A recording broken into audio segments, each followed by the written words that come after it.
பிற்பகல் 1 மணி வரை மிதமான மழை பெய்யும் என வானிலை மையம் கூறியிருக்கிறது. தென்காசி மற்றும் நெல்லை மாவட்டத்தின் மலைப்பகுதிகளில் மிதமான மழைக்கு வாய்ப்பு இருப்பதாக கூறப்பட்டிருக்கக்கூடிய நிலையில் விவரங்களை செய்தியாளர் லிபிகா வழங்க கேட்கலாம். லிபிகா, விவரங்கள் பகிர்ந்துக்கலாம். ஸ்ரீராம், தமிழகத்தில் அடுத்த 3 மணி நேரத்திற்கு 2 மாவட்டங்களில் மழைக்கு வாய்ப்பிருப்பதாக சென்னை வானிலை ஆய்வு மையம் தகவல் தெரிவித்திருக்கின்றது.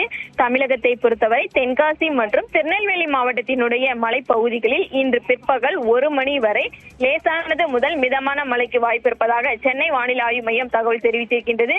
தொடர்ச்சியாக தமிழகத்தை பொறுத்தவரை அடுத்த 2 நாட்களுக்கு மிதமான மழைக்கு வாய்ப்பிருப்பதாக ஏற்கனவே வானிலை ஆய்வு மையம் தெரிவித்திருந்த நிலையில் தமிழகத்தின் பல்வேறு பகுதிகளிலும் தொடர்ந்து 2 நாட்களாகவே மிதமான மழை பதிவாகி வரக்கூடிய நிலையில் தொடர்ச்சியாக அடுத்த 3 மணி நேரத்திற்கு தென்காசி மற்றும் திருநெல்வேலி மாவட்டத்தினுடைய மலை பகுதிகளுக்கு மிதமான மழைக்கான எச்சரிக்கை என்பது விடுக்கப்பட்டிருக்கின்றது.